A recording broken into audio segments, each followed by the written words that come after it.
ভাত খাবেন না খাবেন। ওয়ালা তুলকু বিআইদিকুম ইলা তাহলুকা, তোমরা নিজের হাতে নিজেকে ধ্বংসের পথে ঠেলিয়া দিও না। তার ব্রেনটা কত পরিষ্কার ছিল, দুধের মতো দিলটা ছিল।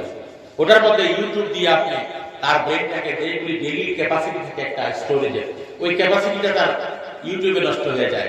এর জন্য আমাদের মুসলমান ছেলেপেলে যারা আছে তারা লেখাপড়া করতে পারে না। ইসরায়েলে এটার মধ্যে অনেক তার অবদান আছে। মোবাইলের মধ্যে ইসরায়েলের বাচ্চারা তারা স্টুডেন্টদের মোবাইল দেওয়া নিষেধ আছে, দেয় না, তারা কোনোদিন দেয় না। বড় বড় স্কুল যেগুলি আছে, কলেজেস আছে, এগুলি কলেজের মধ্যে মোবাইল এলাও নেই। আমাদের নওগাঁয় বলি রামানুজন কলেজ, বহুত নামী কলেজ, ওখানে যদি স্টুডেন্টের হাতে পাওয়া যায় উইদাউট এনি ইনফরমেশন রাস্টিকেট করে দেওয়া আর মোবাইলটা ভেঙে চুরমার করে দেওয়া। Shahin group of education mobile allow নাই, MS group of education mobile allow নাই, হ্যাঁ, Al Hasan group of education mobile allow নাই,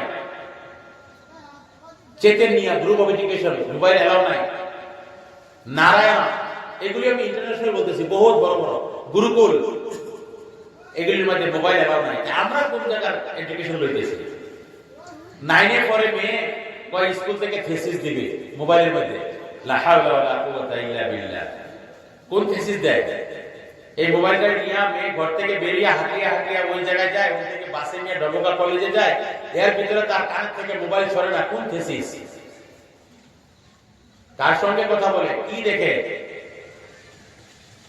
হ্যাঁ, ওই আমার একজনে কইল, শোনা কথা বলতেছি আর কি, জানি না এটা, যে কেরালা ছেলে থাকে, বাপে এখানে মেয়ে দেখিয়া বিয়া ঠিক করলো, পরে ফটো পাঠাইছে, বাবা তোমার লাগে এই বউটা ঠিক করছি, বিয়া তুমি আসলে বিয়া হবে।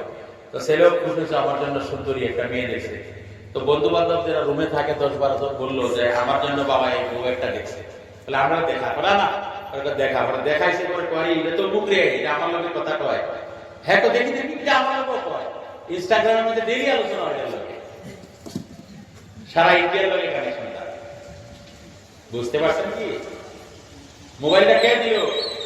এই মেয়েটাকে বেশটা কে বানাইলো? বাবাই বানাইছে, মায় বানাইছে, ভাই বানাইছে, ভাই বানাইছে। যদি নিজের মেয়েকে পবিত্র রাখতে চান, মোবাইল থেকে দূরে রাখবেন, বিলকুল এলাও নেই। শুনেন, নসল যদি নষ্ট হয়ে যায়, আপনার আমার কোনো কাম নাই পৃথিবীতে। আমার নসল যদি বরবাদ হয়ে গেল, তবে আমার সম্পত্তির কি মূল্য আছে, আমার ঘরের কি মূল্য আছে, আমার জীবনের টাকার কি মূল্য আছে, আমার মেহনতের কি মূল্য আছে, যদি আমার নসল বরবাদ হয়ে গেল। আজকে সারা আমরা যারা এখানে বসে রয়েছে, দিয়ে হাত দিয়া বলেন, আমরা যে কঠোর কষ্ট নষ্ট করিয়া টাকা পয়সা উপার্জন করি, কার জন্য করি? আমরা নিজের পেট যদি পালতে লাগে, তাহলে অত কষ্ট করার দরকার আছে কি? হ্যাঁ, অত কষ্ট করার দরকার আছে? ছেলে মেয়ের জন্য করি, নিজের পরিবার পরিজনের জন্য করি, আর করার পরে যদি আমার ছেলে মেয়ে ভালো না হইল, এই টাকার কি মূল্য আছে ভাই?